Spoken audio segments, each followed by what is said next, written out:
Mientras Pedro y Juan hablaban con la gente, se les presentaron los sacerdotes, el capitán de la guardia del templo y los saduceos. Estaban muy disgustados porque los apóstoles enseñaban a la gente y proclamaban la resurrección que se había hecho evidente en el caso de Jesús. Prendieron a Pedro y a Juan, y como ya anochecía, los metieron en la cárcel hasta el día siguiente. Pero muchos de los que oyeron el mensaje creyeron, y el número de estos llegaba a unos 5,000. Al día siguiente se reunieron en Jerusalén los gobernantes, los ancianos y los maestros de la ley. Allí estaban el sumo sacerdote Anás, Caifás, Juan, Alejandro y los otros miembros de la familia del sumo sacerdote. Hicieron que Pedro y Juan comparecieran ante ellos y comenzaron a interrogarlos.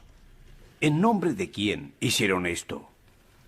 Pedro, lleno del Espíritu Santo, les respondió: Gobernantes del pueblo y ancianos, hoy se nos convoca y se nos procesa por favorecer a un inválido. Y se nos pregunta cómo fue sanado. Sepan ustedes, y todo el pueblo de Israel,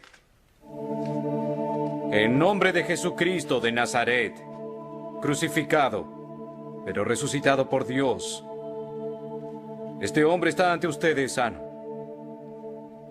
Él es la piedra que los constructores desecharon y que llegó a ser la piedra angular, donde se encuentra la salvación y en ningún otro lugar. Porque no hay otro hombre bajo el cielo dado a los hombres mediante el cual podamos ser salvos.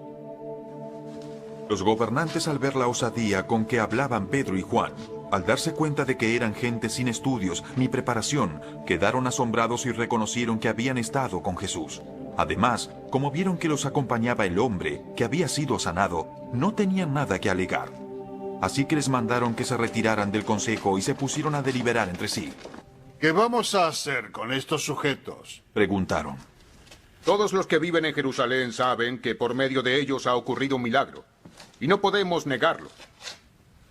Pero, para evitar que este asunto siga divulgándose entre la gente, vamos a amenazarlos para que no vuelvan a hablar con nadie más de ese nombre.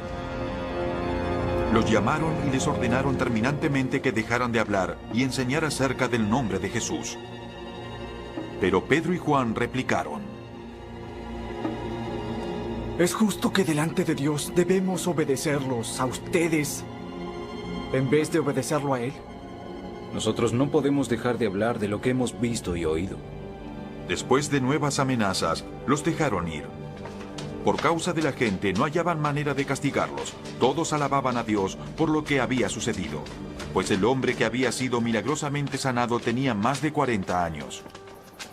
Al quedar libres, Pedro y Juan volvieron a los suyos y les relataron todo lo que les habían dicho los jefes de los sacerdotes y los ancianos. Cuando los oyeron, alzaron unánimes la voz en oración a Dios. Soberano Señor, dijeron, Creador del cielo y de la tierra, del mar y de lo que hay en ellos. Tú por medio del Espíritu Santo dijiste, en labios de nuestro padre David, ¿por qué se sublevan las naciones y en vano conspiran los pueblos? Los reyes de la tierra se rebelan y los gobernantes se confabulan contra el Señor y en contra de su ungido. En efecto, en esta ciudad se reunieron Herodes y Poncio Pilato, con los paganos y con el pueblo de Israel, contra tu santo siervo, el Señor Jesús, a quien ungiste. Para hacer lo que de antemano tu poder y tu voluntad habían determinado que sucediera. Ahora, Señor, toma en cuenta sus amenazas y concede a tus siervos el proclamar tu palabra sin temor alguno. Por eso extiende tu mano para sanar y hacer señales y prodigios mediante el nombre de tu santo siervo, Jesús. Luego de haber orado, tembló el lugar en que estaban reunidos, y todos se llenaron con el Espíritu Santo y proclamaban la palabra de Dios sin temor alguno. Todos los creyentes eran de un solo sentir y pensar. Nadie consideraba suya ninguna de sus posesiones, sino que las compartían. Los apóstoles, a su vez, con gran poder, seguían dando testimonio de la resurrección del Señor Jesús. La gracia de Dios se derramaba abundantemente sobre todos ellos, pues no había ningún necesitado en la comunidad.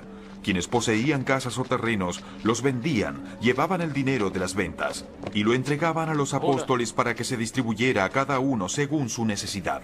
José, un levita natural de Chipre, a quien los apóstoles llamaban Bernabé, que significa consolar, vendió un terreno que poseía, llevó el dinero y lo puso a disposición de los apóstoles.